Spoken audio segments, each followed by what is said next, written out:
Thank you for purchasing this 1978 Nishijin Model C Pachinko machine.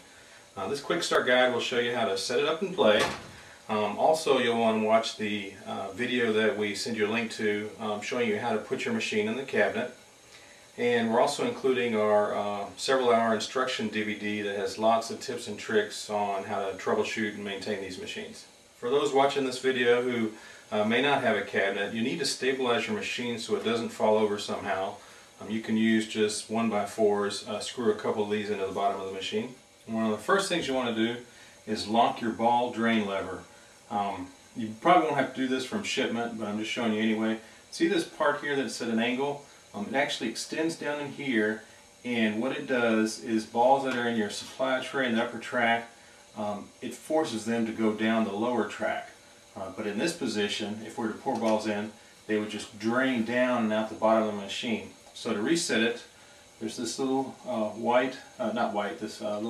wire here. We're just going to pull down on it and let go, and when we do, this is perpendicular now and it's in the locked position. You'll also want to flip this lever down. It's got a weight on it.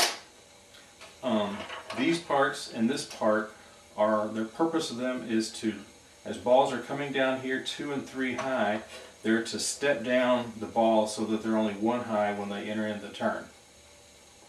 Then you'll want to connect your battery. It's just a 9-volt battery. I've also got the transformer we're going to send you in case you want to plug it into the wall instead of use the battery. To do that, you just take the plug on the end of this adapter and plug it into this plug. So you go plug to plug if you want to run in the transformer, or you go this plug to battery if you want to run off the battery. Just don't ever plug this plug into the battery. So we'll connect that, and when we do, this light comes on because there's not enough balls in the supply tray. So normally when you're playing, there's not going to be any lights on your machine. The only time you'll see lights is if you get a jackpot, they'll flash, or if you're running low on balls, and this light will come on. Let's take a look at that from the front. So here's the light that comes on when you're low on balls.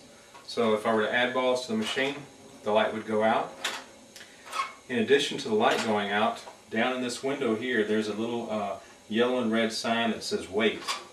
So even if you don't have your battery plugged in, you can still play the machine. You don't have to have the lights working. This would be an indicator that you needed to refill your machine. And in addition to that sign coming down, there's also a lever at the back of the play tray here that when the sign drops down, it also blocks the flow of balls, so you could shoot about 6 more times after that sign goes down, getting all the balls out of the shooter assembly. But once those are gone, nothing more can get shot. If your tray's full and you're pulling down, it's probably because you need to add more balls to the back. So we'll load some balls in your play tray. Now before we load balls in the supply tray, I just want to show you the balls will roll across this track and make this turn, come down the lower track, and as they do, you're going to see these levers move.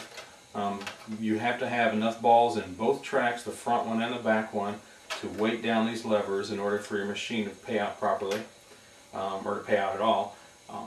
Then the balls will enter into your jackpot seesaw, which is behind this cover. I'm going to open it up so you can see. I'm just going to push this lever over to the right and then pull down, and there is a clear seesaw. You'll see the balls enter here in a minute. Also, if you ever need to clean your machine, say that you get some debris in your track here, you need to get out carpet fuzz or something else. This long piece of plastic on top, you just pinch this metal here, pinch that, and then you can lift it up on this end, and then pull out the back half, and then we'll just replace it just the opposite way.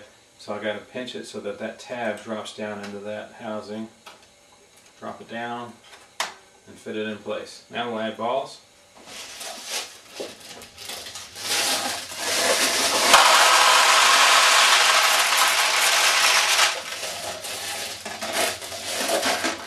Now we'll go ahead and close the cover.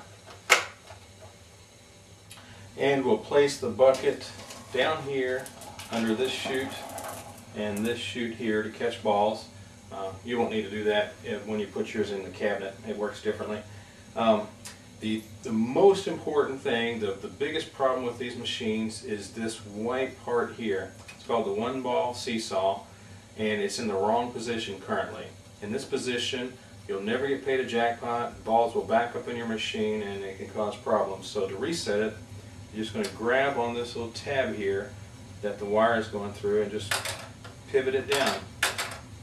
There are a couple balls in there that act as counterweights to make it seesaw. So we'll go ahead and set it like that. Now, this is your receiving tray. Oh, I can see the balls are jammed up. They didn't go into the track. Let me loosen them. Sometimes the weight of the balls, you have to actually take your finger and loosen the balls so they flow through. You have your flipper and a finger rest bar. Typically you'll take something like your index finger, stick it up against the finger rest bar, grab down with the flipper, pull it all the way down, then let go. And you want to let go quickly so that it has enough power to launch the ball up across this shooter lane, and it'll come across, and there's an orange swing inside of this yellow part, and the ball should hit it and bounce off back into play. However, if you pull too hard, too far down, it can just hit that part and go into what's called the foul lane, and it'll drop down and return back to you in your play tray to shoot again. That was to discourage people from just beating the flipper as hard as they can. You want to use a little more skill and pull down part way, maybe halfway, 3/4 of the way, to try and get the ball to drop down through the main attraction here, or maybe you want it to get to drop over here, so you just pull it just a little bit. The ball, as it comes down, it'll spin off the spinners, which will redirect it. It could enter into one of these tulips, and they have the orange wings on them, which are currently open. When a ball goes in, they close, and if they're closed when a ball goes in, they open. You also have these fixed pockets, and then balls can also go inside of this main attraction. Now, no matter which one of those I just mentioned the ball goes into, the same thing happens. You're going to see the light flash, you're going to get a payout of balls, and as the balls are paid out, they'll fall down and hit a bell and ring. Now, if you don't get the ball to go in any one of those, it'll go down to the very bottom, and it'll exit and fall out into the bucket and back. So we'll go ahead and play.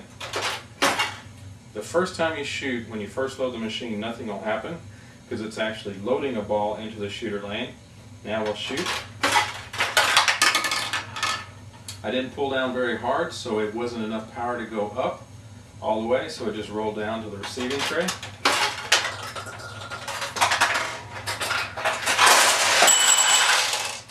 So we got one to go in the tulip here. This light flashed, and we saw a light flash here, and we got a payout of balls. We'll play a little more.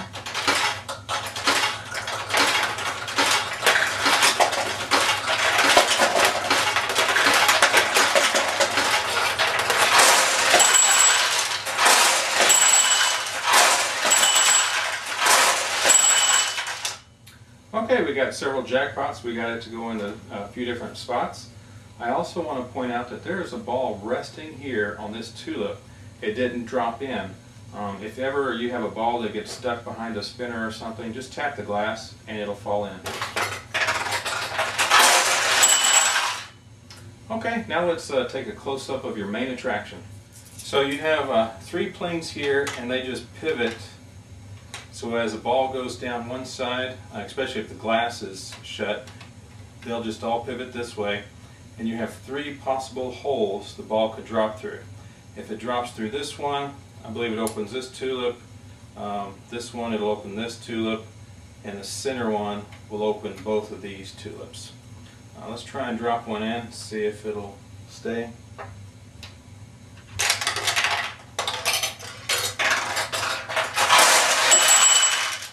Excellent, it does this one and the bottom one. Let's try it again. That was this hole over here. I'm just going to drop in the far right hole.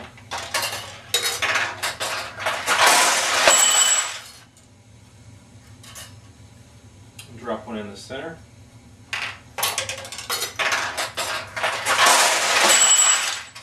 So that's how your main attraction works.